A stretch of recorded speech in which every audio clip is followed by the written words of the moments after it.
दर्शक बंधु एबे आमे आपण मानकु एक गुरुत्वपूर्ण खबर विषय कहबू जहाँ शुणिले आपण मानकर मध्य होश उड़ी जीवो। तेबे आज आमे आपण मानकु कहबू पुणी आसुची एक बात्या।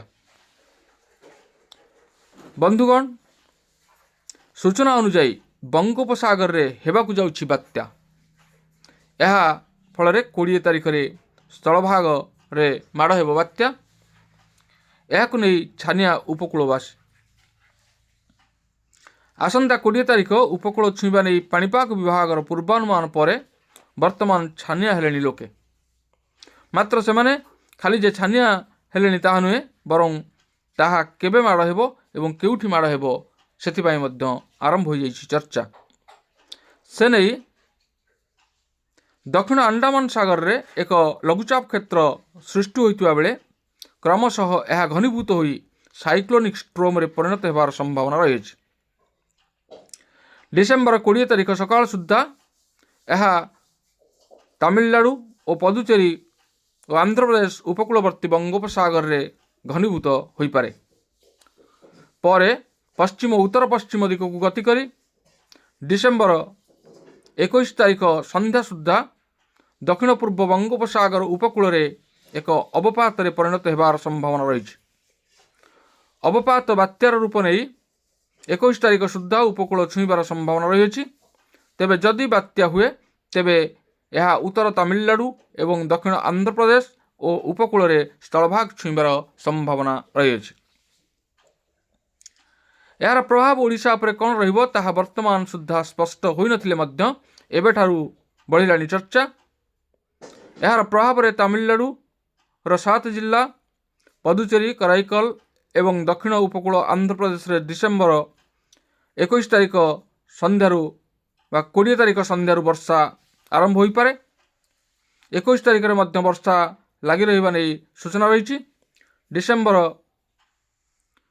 20 रु 23 तारिख पर्यंत अंडमान निकोबर द्वीपपुंज रे स्वल्परू मध्यम धरणर वर्षा हो पारे। डिसेम्बर 23 पर्यंत बंगोपसागर एवं अंडमान सागर को न जीवा पाई पाणीपाग विभाग पक्षरु मत्स्यजीवी मानकु परामर्श दिया जायछि। बात्यार खबर आसिबा परे लोकमानक मनरे बहुत भय देखा देउथिबार नजर को आछि। कारण जेते थर बात्या आसिछि बहु किछि क्षयक्षति होइछि। साधारण लोकंक पई बात्या एक काल सदृश। दर्शक बंधु,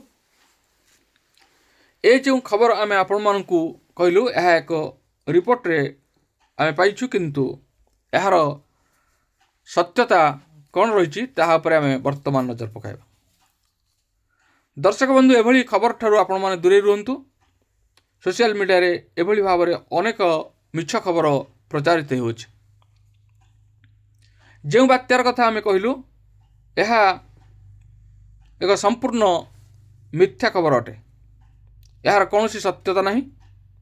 तेणु यह केवल लोकमानंकु भयभीत करिबा एवं लोकमानंकर कार्य को व्याघात करिबा पई एक प्रकार प्रयास कहले अत्युक्ति हेब नहीं।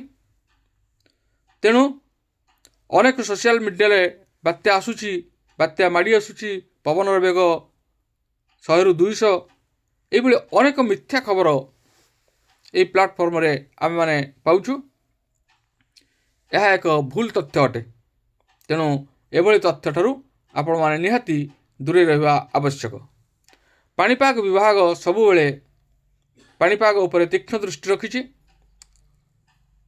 केतेबेले किभली भाव रे पाग अनुभूत हेबो ताहा आपण माने निश्चित रूपे सबुदिन जानि पारुथिबे। वर्तमान राज्य रे प्रचंड शीत अनुभूत हेउछि।